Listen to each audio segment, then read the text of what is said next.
नहीं। अच्छा, तो रुदल सिंह बा जबरदस्ती ये 3 सामान यहाँ से लेकर जाएगा।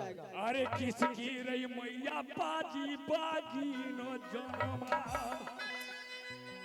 अरे जोरे भरत सिंह पर ये हाथ रही उठाई, अगर दन उतारी ले मैदान गामी,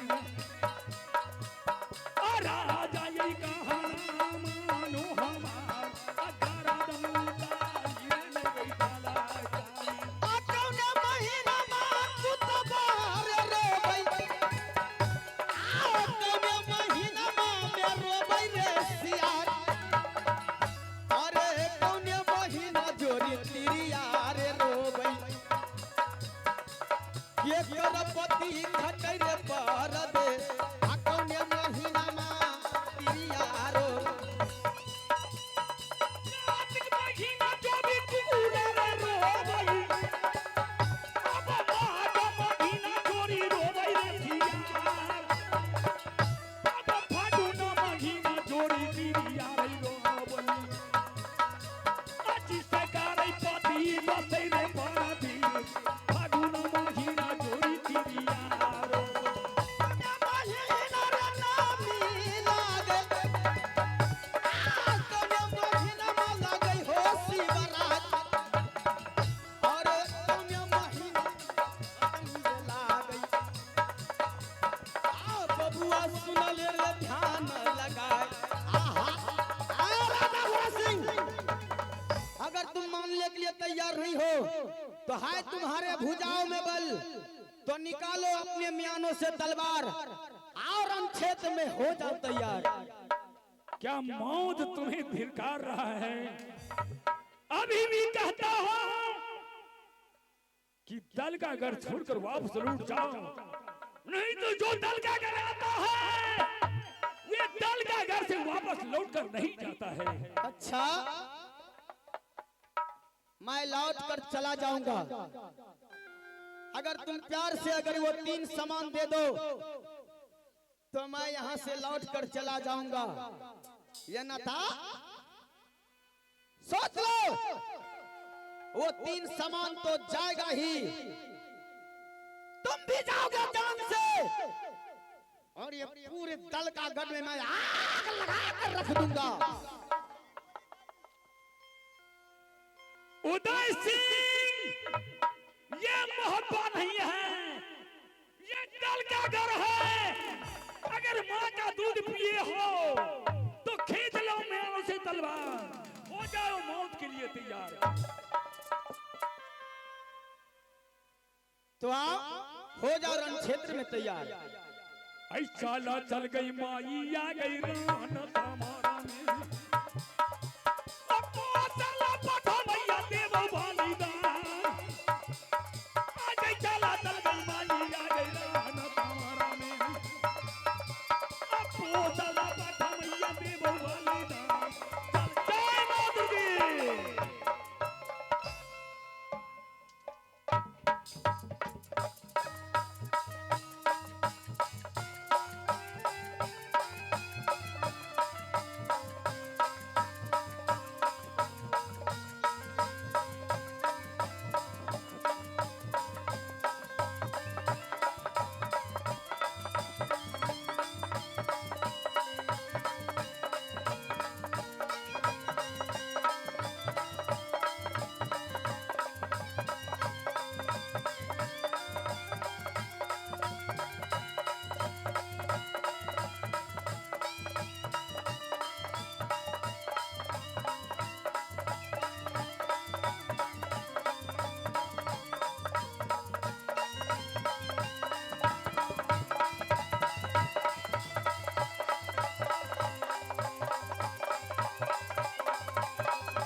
माँ का दूध नहीं पिया था, कोई डब्बे का दूध पिया था, चोर की तरह तुमने रण समर से भाग गया। ये दल का घर है, दल का घर का मट्टी बाग भी आता है। हजूर, कुत्ते उसको भगा दिया। रे मौग इधर चलो, इधर लड़ाई हो रहा था और तुम कहाँ था? हजूर हम कौन भाग गया था? कौन भाग गया था ये बताओ पहले। मालिक तो नहीं भाग गया था। ए हरामजादे, मालिक मालिक हो हजूर, मालिक हो। पहले इधर आओ, इधर आओ। क्या कहा? मालिक हो। इधर आओ, इधर आओ, इधर आओ। कालिया मालिक गए।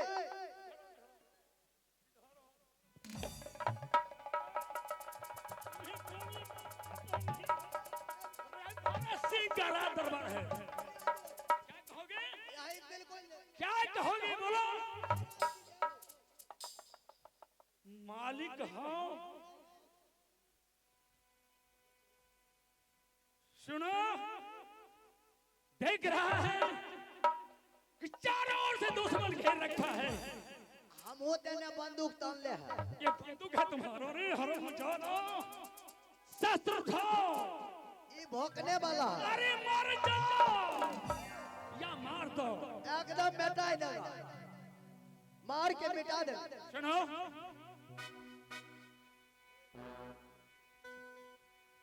सावधान हो जाओ। तो ठीक है राजन, और रण क्षेत्र में और हो जाओ तैयार। आपने तो बोला कि आपका मंत्री भी वीर बोकरा है, अच्छा, लेकिन उस चींटी से क्या लड़ना? रुद्र सिंह शेर है, शेर केवल शेर से लड़ता है, सियार से नहीं। लेकिन उदय सिंह रन तो छोड़कर भाग गया था। हम रन छोड़कर नहीं भागे थे। उदय सिंह पंडित होकर चोरी करता, पंडित होकर चोरी करता, विधवा होकर पान चबाए, छात्री होकर रन से भागे, सात पुस्त नरक में जाए। राजा भरत सिंह, तो तुम भी कान खोलकर सुन लो। छत्री का कहना है कि ब्राह्मण होकर वेद न जाने, विधवा होकर पान चबाए, अगर छत्री होकर रन से भागे तो सात पुष्प खानदान पे जाए। अगर है तुम्हारे भुजाओं में बल तो आओ रण क्षेत्र में। चल चल गई माई आ गई रान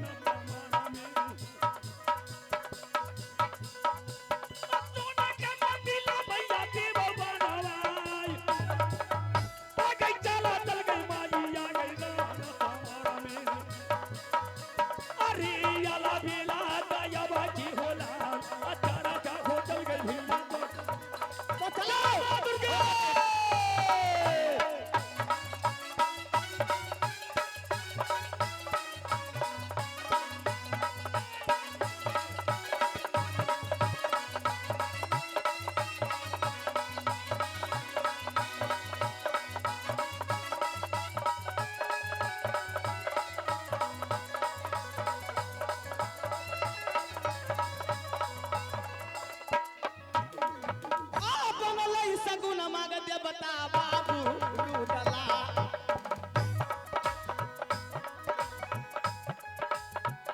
तुनले दू रुगबा गई मां,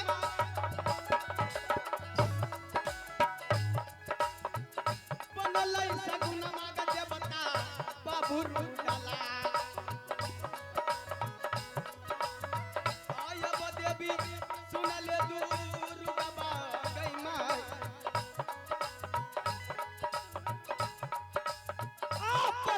सगुन मागे बनलई रुदल पाठवा।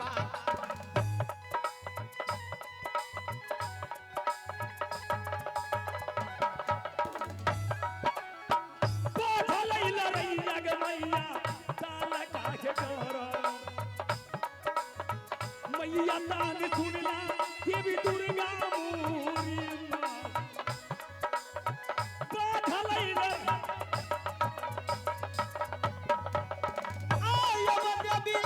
सुनले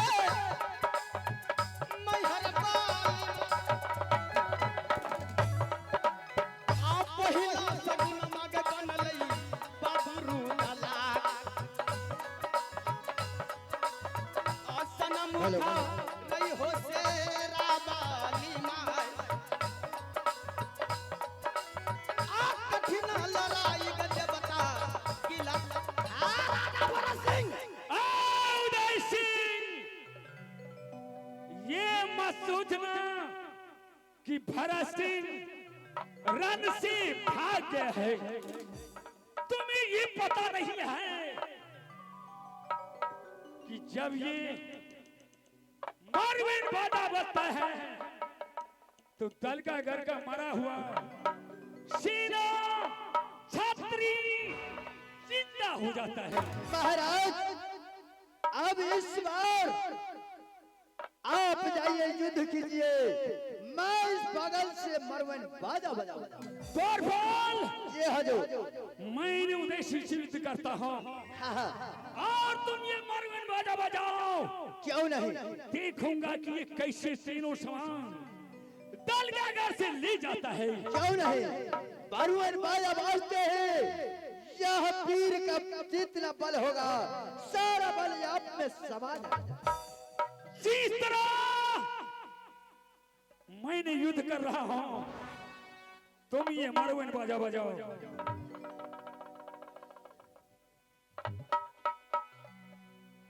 उदय सिंह, राजा भरत सिंह तुम फिर से आगे रण क्षेत्र में। क्या तुम्हें मैं पीठ दिखाकर भाग गया हूं? तुम तो पीठ दिखाकर भाग गए थे। अरे छलिया रे राजा ला गई भारत सिंह ने। अब छल सिंह रे पाती तोरा बांधबऊ रैया।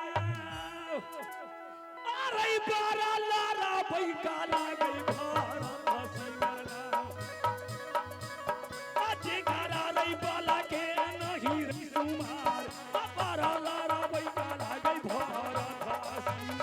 मारो धक्का जोरा पक्का में आओ पक्का टूट की तीरे बन जाए।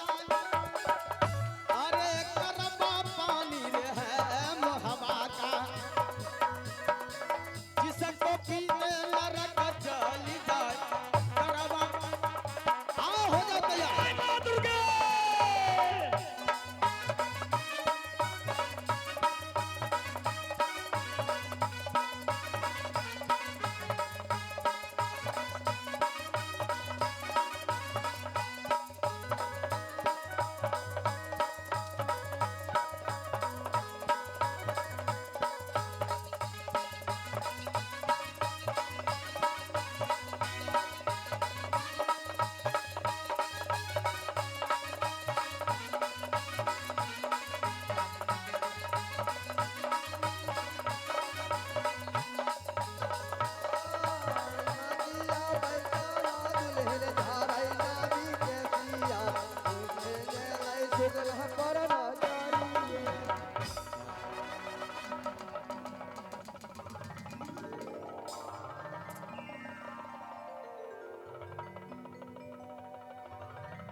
जय मां दुर्गा। या माँ दुर्गा,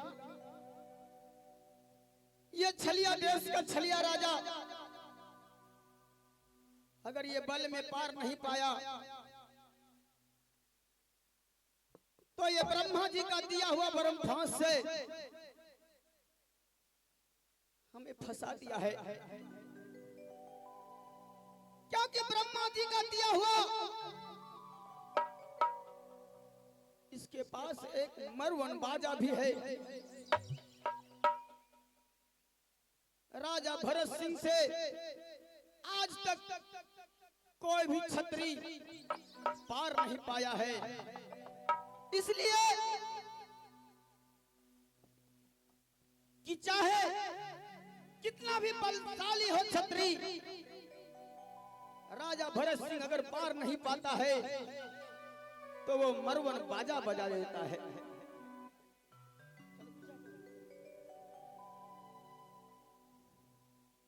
और मरवन बाजा बजाते ही उस छत्री का सारा बल राजा भरत सिंह के पास चला आता है।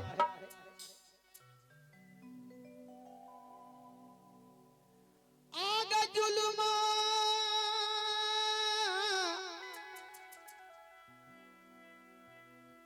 आ गुजर लई गई दुर्गा माँ,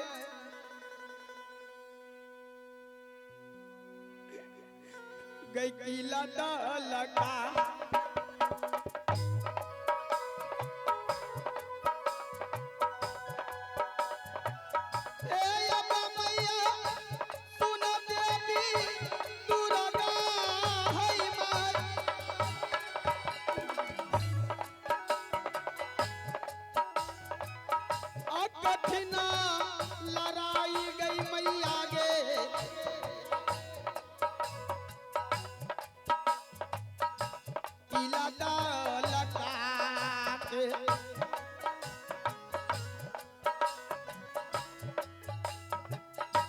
फसल बौरा हवागे मैया तलका गई राज।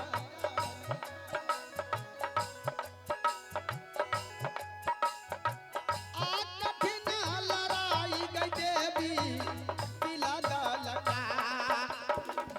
कोई नहीं पकई दौलत कमाना तलका डरा रैया।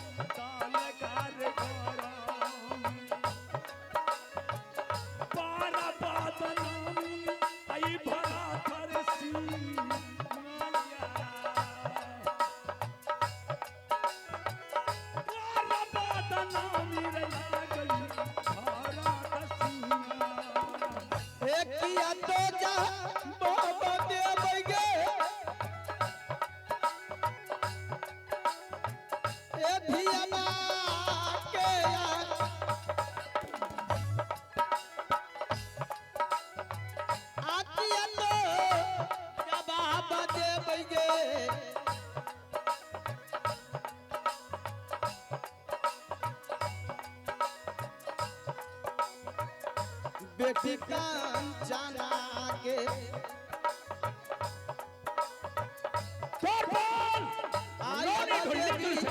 सुन ले दूर गबा गई माई। आ कठिन लड़ाई के बता किला मैया तानी सुनला देवी दुर्गा होई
हेलो हेलो सिंह हेलो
भैया हो सुनला सभा के भाग